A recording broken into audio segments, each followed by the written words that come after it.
Hi, this is Dr. Patrick Cohn with Peak Performance Sports. Do you ever wonder why you hit the ball great in practice or practice rounds, but then underperform in competition? Well, in today's Confident Golfer video show, I'll discuss how golf psychology can help you lower your golf scores.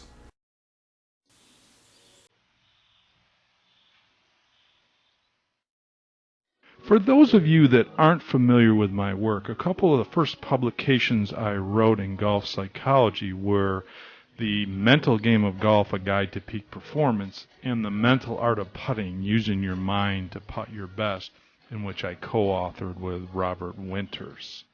In addition, I've also written Going Low, How to Break Your Individual Golf Scoring Barrier, and Peak Performance Golf, How Good Golfers Become Great Ones. The benefit of working with a golf psychologist or a mental game coach is that you can identify the mental game barriers that prevent you from having full success on the golf course or playing up to your potential on the golf course. The three buzzwords that I talk about are confidence, focus, and composure.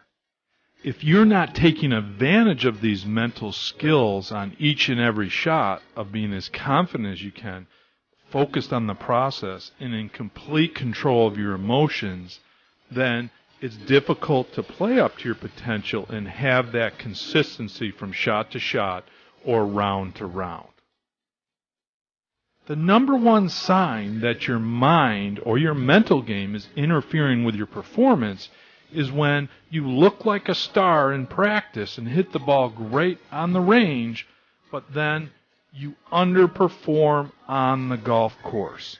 Another telltale sign that your mental game is getting in the way is if when you go from a practice round to a competitive round and all of a sudden your confidence vanishes and you start to have a lot of doubt, or you get highly distracted on things that have nothing to do with playing good golf. Well, let me discuss some of the top mental game traps that you may find yourself in. Number one, worry or doubt. Worry or doubt are some of the top saboteurs of your mental game, because if you're worried about what others think, if you're worried about your score at the end of the day, if you're worried about hitting a bad shot, you simply can't perform up to your potential. And doubt, which I'm going to talk about in a later video in this series, is the opposite of confidence. If you're standing up over the shot, wondering or worrying whether you can hit a good shot, then obviously you're most likely not going to hit a good shot. Another mental trap is you focus too much on results, or you focus too much on score, and thus you get anxious, or you tighten up, or you're simply distracted with outcome, and your focus isn't where it needs to be, and that's playing one shot at a time and focusing on execution. So that's a big part of what golf psychology brings to the table, is to teach golfers how to focus more on execution and playing one shot at a time rather than getting wrapped up in results. Here's some other common mental game traps that I find with my students. High expectations. If you feel like you never perform up to your expectations and thus get easily frustrated with yourself, well, it's not a lot of fun to play that way, but your confidence is also going to take a hit.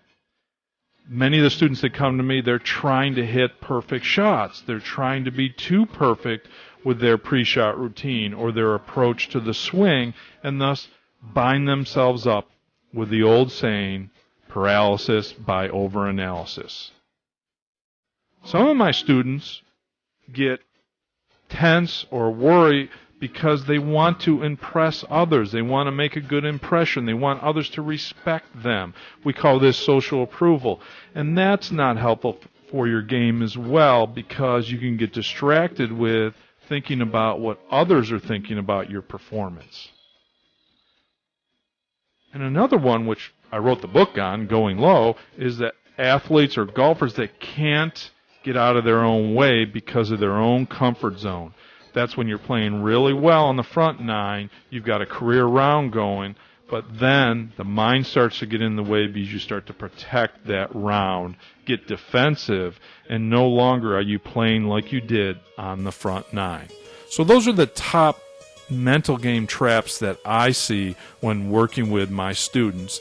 And how golf psychology works is it helps you identify what are the mental game traps that you might be engaging with or that are preventing you from being fully successful, and then developing strategies, or what I call mental game strategies, to improve those specific areas of your game that are holding you back. So you really want to ask yourself, do I look like a star in practice and then ultimately underperform on the golf course?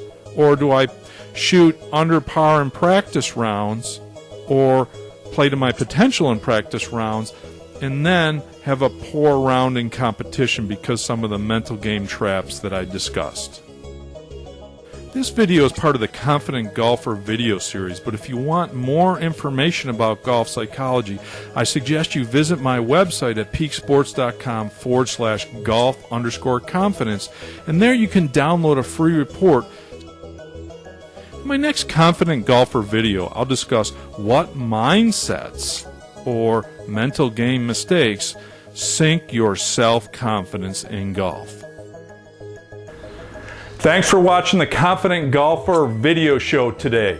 If you want more information on golf psychology or want to download a free report, The 6 Costly Mistakes Golfers Make with Their Pre-Shot Routines, visit my website at www.peaksports.com/golf_confidence.php, and I'll see you there.